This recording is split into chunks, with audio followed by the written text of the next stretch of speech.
Aujourd'hui, on va décortiquer le rapport financier semestriel de Visiomed au 30 juin 2023. Alors, si vous avez suivi les news au jour le jour, ce qu'il y a là-dedans ne va pas être nouveau. Si vous n'avez pas vraiment suivi les news, il faut savoir que Visiomed Group s'est reconcentré sur l'activité des filiales de Smart Salem aux Émirats Arabes Unis et sur le déploiement de nouvelles activités en Arabie Saoudite. Il y a une joint venture qui a été créée, on verra ça un petit peu plus tard. En attendant, pour les activités à Dubaï, il y a eu donc 3 centres qui ont été créés successivement. On voit l'ouverture du 3e centre d'analyse médicale, donc à Dubai Knowledge Park. On voit qu'au cours de la période, ça a été sorti en juin, il me semble, l'accès aux tests biométriques pour faire des cartes d'identité et la mise en place d'une offre, c'est plus bilan santé personnalisé, c'est plus du luxe, c'est plus un supplément quand on vient faire ses papiers. Mais il n'empêche que Visiomed avait communiqué comme quoi cette nouvelle activité, cette nouvelle mise en place de l'offre avait bien popé et en mois de juillet, apparemment, ils avaient fait plus que les mois précédents réunis. Donc c'est quelque chose qui apparemment serait en plein décollage, ce qui serait une bonne nouvelle. Ici, on nous dit que le chiffre d'affaires est en hausse de 41%, on le verra plus tard, par rapport au premier semestre 2022, ce qui peut être pas mal, hors activité Covid interrompue mi-2022. Et aujourd'hui, on voit que du coup, ça représente 100% du chiffre d'affaires de Visiomed. En allant un petit peu plus bas, on découvre que donc ce qu'on disait, la signature d'un accord avec une création de filiale en Arabie Saoudite. Ce qui est important de voir, c'est qu'elle sera détenue à 59% par Visiomed, 36% par Abar Communication et 5% par Al Gawazé We Group. Donc c'est vraiment bien d'être avec une joint venture avec un potentiel de forte croissance, puisque derrière il y a une famille royale et un gros groupe pour tout ce qui est déploiement d'activités de santé sur le territoire. Donc c'est vraiment, on ne fait pas ça en général pour faire 1 ou 2 centres, en général c'est pour aller bien plus haut. Il y avait eu des chiffres qui avaient fuité comme quoi ce serait potentiellement 30 ou 40 centres. Pour l'instant ça reste officieux, Visiomed Group n'a jamais confirmé, mais en tout cas ce qui confirme ici c'est que quand on fait une joint venture ici, c'est pas pour déployer seulement un centre, et comme elle a été, ils l'ont spécifié, elle a été créée uniquement pour les activités en Arabie Saoudite. On laisse supposer qu'en Arabie Saoudite il va y avoir plusieurs centres, voire peut-être plusieurs dizaines, mais ça c'est non confirmé. Côté financement, on voit qu'il y a eu tirage complémentaire sur la ligne de financement non convertible Perpetua Capital, ce qui est important puisqu'il y a déjà des OCA, BSA qui sont toujours en cours. Donc là, déjà non convertible, c'est une bonne chose. On voit qu'au 1er février 2023, Visiomed Group a procédé à un tirage complémentaire de 250 000 € sur la ligne de financement disponible auprès de Perpetua Capital. Et on a aussi ici, on aura fait l'objet d'une utilisation à hauteur de 1,75 million sur les 3 millions disponibles. Donc c'est plutôt pas mal. On rappelle, le financement de Perpetua à une échéance au 14 décembre 2024 porte un taux d'intérêt annuel de 9%, ce qui, au regard de l'inflation et les taux d'intérêt qu'on a aujourd'hui, n'est pas vraiment aberrant. On a des taux entre 9 et 10% dans cette région-là du globe, donc c'est quelque chose qui est normal. Côté financement, on a eu une souscription d'emprunt bancaire aux Émirats Arabes Unis. Donc Smart Salem a souscrit un emprunt bancaire, on le voit ici, de 1,9 million d'euros auprès de la banque, pour la construction du 3e centre médical, donc celui qui est à Dubai Knowledge Park, Dubaï. On avait vu dans la vidéo précédente qu'un centre pouvait rapporter 4-5 millions par an, donc quand on voit qu'on emprunte 1,9 million, ça ne va pas être problématique, même si on va taper derrière le complément dans la trésorerie, ce n'est pas quelque chose qui va être problématique. Le seul point où ça pourrait être problématique pour moi, c'est l'intérêt variable ici, qui pourrait jouer un petit peu en défaveur de Smart Salem, mais comme on est sur du 30 mois, normalement ça pourrait bien se passer, ça laisse quand même les mensualités relativement basses. Ils font un point sur le programme de rachat d'actions qui avait été donné en avril, où ils disaient qu'ils voulaient racheter environ 10% du total, donc ça faisait 29 millions d'actions. On voit ici qu'on est à 100 000 actions en date du 27 avril, pour un prix moyen pondéré de 40 centimes. Alors moi, ici, je pense que c'est volontaire, parce que quand on voit que derrière les rachats de 100 000, il est actualisé au 27 avril, on est vraiment très loin aujourd'hui de cette date-là. Donc on voit bien qu'il y a un flou entre le 27 avril et aujourd'hui. Donc ça veut dire qu'entre le 11 avril, ils ont décidé, et derrière, on a le 27 avril, même pire que ça, l'Assemblée Générale de 19 avril et le 27 avril, on avait 100 000, ce qui veut dire que ou ils n'ont pas actualisé volontairement, ou alors, vu qu'ils ont dédié ça à un groupe derrière qui rachète, qui a pour but de trader, de racheter des actions, Ça se trouve, ça n'a pas été comptabilisé au bilan, puisque comme le cabinet est peut-être toujours en train de faire ses opérations d'achat, de vente, etc., peut-être que ça sera fait pour la date butoir qui a été prévue pour le 19 octobre 2023. Donc peut-être que c'est là qu'ils nous annonceront un rachat d'actions un peu plus important, un nombre un peu plus important que 100 000, parce que pour moi, ça me semble extrêmement faible, mais même si je ne veux pas dire qu'ils ont racheté les 29 millions en cachette, je dis juste que quand on prévoit un programme de rachat d'actions sur 6 mois et qu'on dit qu'on fera le bilan au 19 octobre et qu'éventuellement on relancera un programme de rachat d'actions, c'est qu'on est ambitieux, c'est qu'on estime qu'on va peut-être atteindre les 29 millions de rachats et qu'on verra par la suite. Donc pour moi, 100 000, c'est un chiffre qui est extrêmement faible et presque même bizarre. Donc à voir par la suite, mais je pense qu'on pourrait avoir une bonne surprise de ce côté-là. On nous rappelle ici la constitution de la filiale en Arabie Saoudite, mais surtout pour nous dire qu'il y a un support de Perpetua Capital, une ligne de financement d'un montant de 3 millions sur les 12 prochains mois, et ça, c'est non dilutif. Donc encore une fois, une bonne nouvelle, parce qu'il y a déjà eu pas mal d'effets dilutifs par le management précédent. Ici, c'est bien de le préciser, et ça rassure les actionnaires pour dire que au moins le nombre d'actions n'augmentera pas, enfin pas plus que ce qui a déjà été mis dans les rapports financiers avant. Ils refont un passage sur la campagne de dénigrement qui avait eu lieu cet été, en 2023. Ils reviennent là-dessus pour dire qu'une regrettable et intolérante campagne de dénigrement à l'encontre de Visiomed Group avait été réalisée. Alors, c'est pas réellement BYC, même si derrière on suppose quand même qu'il n'y a pas eu quelqu'un pour stopper qui que ce soit. Mais on a une personne qui a mis sur YouTube, qui a alors d'abord fait un tweet ou un LinkedIn, je ne sais plus, et qui ensuite a fait une vidéo YouTube qui était complètement à charge contre Visiomed, contre Perpetua Capital, et même derrière contre la nouvelle société qui était fraîchement ramenée, qui est Sirius Media, qui a avant été Meta de Versailles. Et du coup, cette personne a complètement dénigré en expliquant que c'était sûrement des paradis fiscaux, que c'était de l'arnaque, etc. À voir, mais pour l'instant, on a eu une décision de justice qui a été rendue. Alors, c'est pas la dernière, puisque derrière, si on fait appel, et je crois que la personne sait ce qu'elle a fait, ça peut continuer à repartir. Mais en attendant, on a le 22 septembre, confirmant le caractère dénigrant de ces communications et en enjoignant leur auteur de s'abstenir de communiquer sur les contentieux les opposant au groupe sous astreinte de 200 000 € par manquement constaté. En attendant, la justice a rendu là-dessus son verdict. Pour l'instant, Visiomed n'est pas en cours, donc pas de problème. Et donc pour l'instant, on est plutôt tiré d'affaire si jamais on est actionnaire. En dessous, ils affichent les perspectives pour 2023. Donc le groupe continue l'application de sa feuille de route. Il faut avouer que depuis qu'il y a le nouveau management, on n'a pas été déçus. Ils disent ce qu'ils font et ils font ce qu'ils disent. Ils avaient promis de retourner le groupe, de continuer à faire des centres, à faire pousser des centres. C'est ce qui s'est passé sur Dubaï.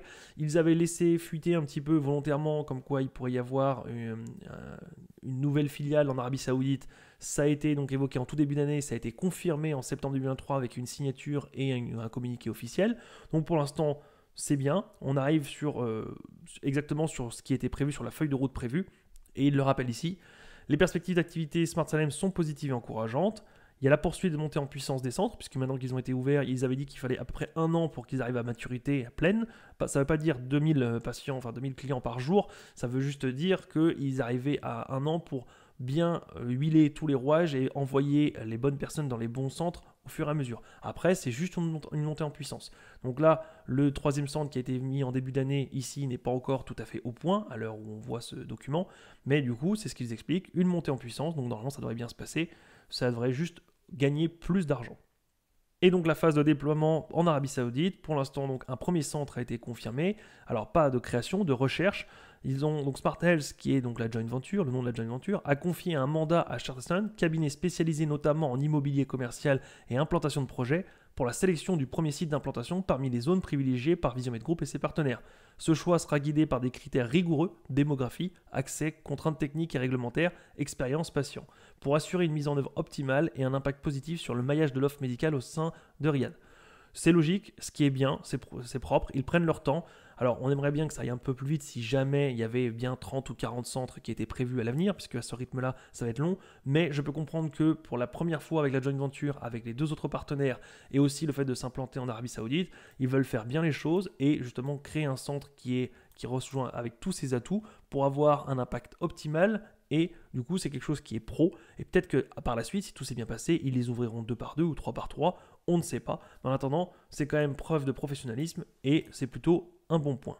Alors ici, on voit le compte de résultats consolidé. Alors consolidé, ça veut dire que ça prend en compte derrière tout ce qui est les filiales où ils ne sont pas majoritaires, où ils n'ont pas de prise de décision.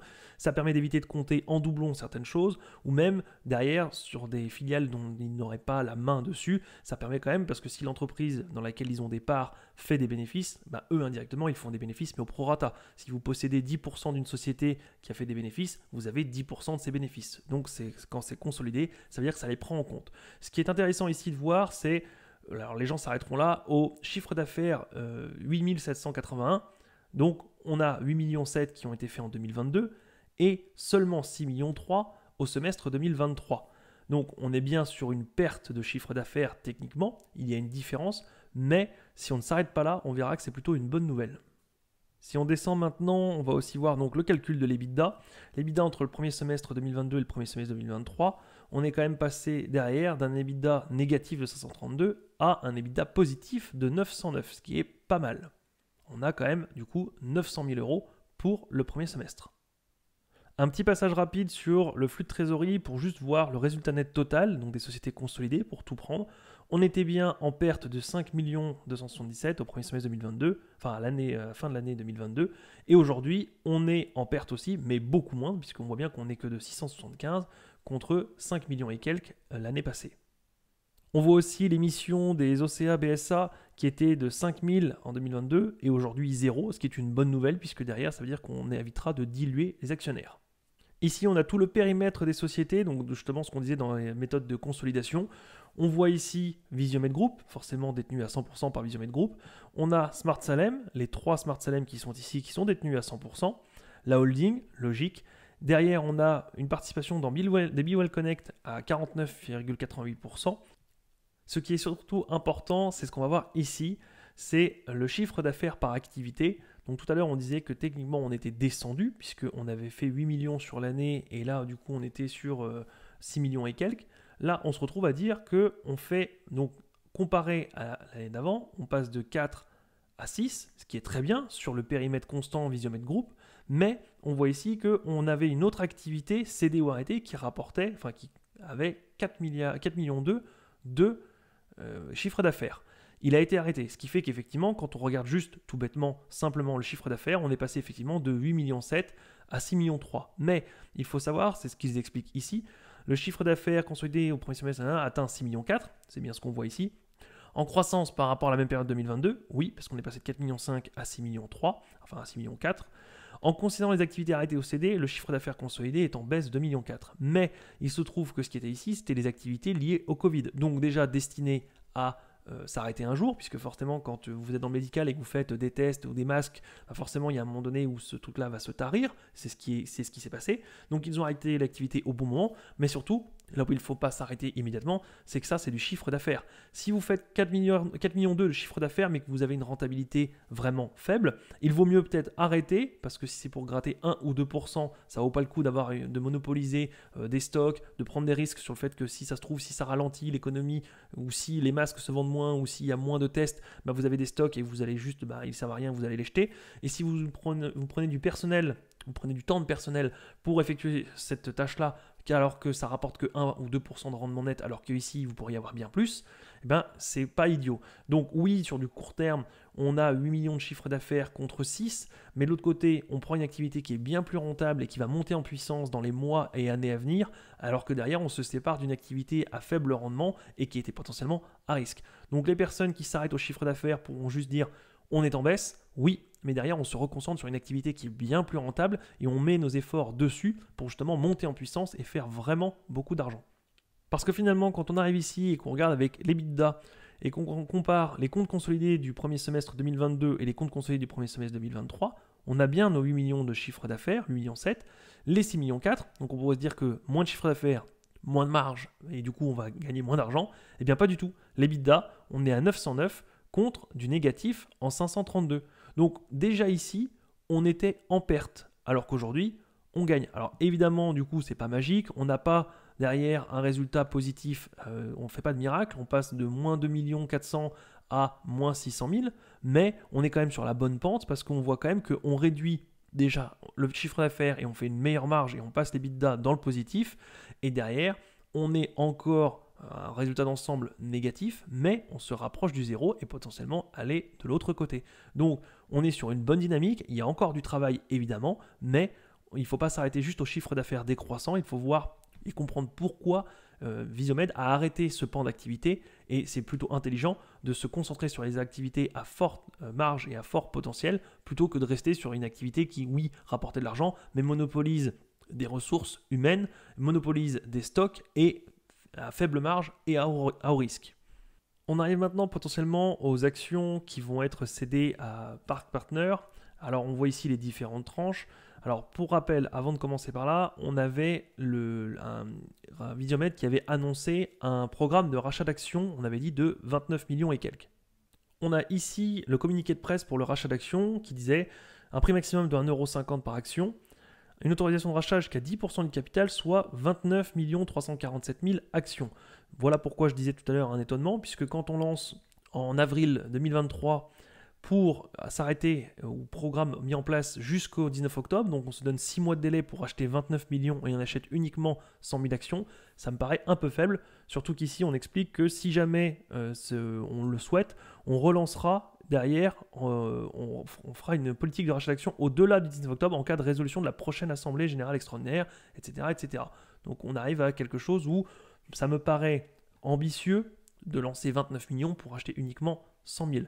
Et là où moi je pense qu'il y a eu une stratégie derrière, c'est qu'il n'y a eu que peut-être 100 000 rachetés en direct, mais derrière on a eu une initiation de couverture du titre à 80 centimes.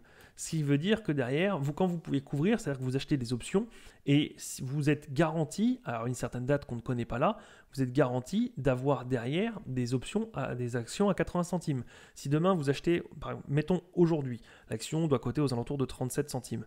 Si vous achetez des options pour l'acheter à 40 ou 50 centimes dans un an, si l'action vaut plus cher que 50 centimes dans un an, vous allez exercer votre droit d'option et acquérir une quantité, alors ce que vous aurez défini à la base, d'actions à 50 centimes. Ce qui veut dire que si derrière, elle a lancé un programme avec des options pour racheter à 80 centimes, puisque comme basé sur le cours de Roland, elle avait, puisqu'il y avait une évaluation à 80 centimes, elle s'est basée dessus pour placer des options et une couverture de titres.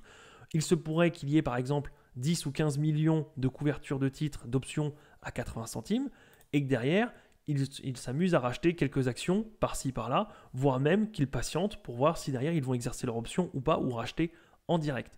En attendant, c'est une bonne chose parce que le prix me semble relativement bas, alors même s'il est plus haut qu'aujourd'hui, puisqu'aujourd'hui on est à 37 centimes, donc 80 centimes ce n'est pas une bonne chose, mais comme on l'avait vu dans le tableau la dernière fois, Visiomed peut monter bien plus haut, on le reverra tout à l'heure, donc 80 centimes c'est un bon prix, surtout s'il est sécurisé et validé, et dans tous les cas, 29 millions me semble extrêmement élevé pour un programme de rachat aujourd'hui validé à seulement 100 000. Surtout qu'ils ont tout intérêt à racheter beaucoup d'actions rapidement s'ils veulent assurer le coup et derrière ne pas trop diluer les actionnaires. On en arrive au tableau qui est intéressant ici, justement, où on voit les différentes tranches qui vont être exercées en 2025, puisque 2023, du coup, on en était là. Mais derrière, on a donc que 60 000 actions potentielles, ce qui n'est pas très diluant. Par contre, ces actions-là, à partir de celles-ci, on arrive à potentiellement 3 000 actions, enfin 3 millions, 4 millions, 16, 22 et 16. Ça nous fait un total de 63 en comprenant celles qui sont au-dessus.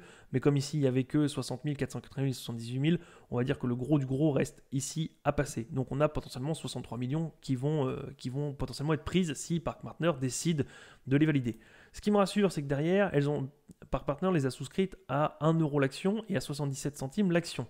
Ce qui veut dire que là, il y a deux choix. Ou Park Partner décide d'être remboursé en numéraire en euros. Donc derrière, ça fait, on voit bien, 1 ici en euros, 3 millions 2, 3 millions, 3 millions 3, 3 millions 7 et 2 millions 2. Donc si le cours de l'action aujourd'hui est à 37 centimes, et mettons qu'il reste comme ça jusqu'en 2025, il n'y a aucun intérêt pour Park Partners d'avoir 3 millions de titres, alors que derrière, il pourrait avoir 3 millions 2 en euros. Puisque si l'action cote 30 centimes, ça vous fait 1 million d'euros que vous pouvez revendre sur le marché contre 3 millions tout de suite.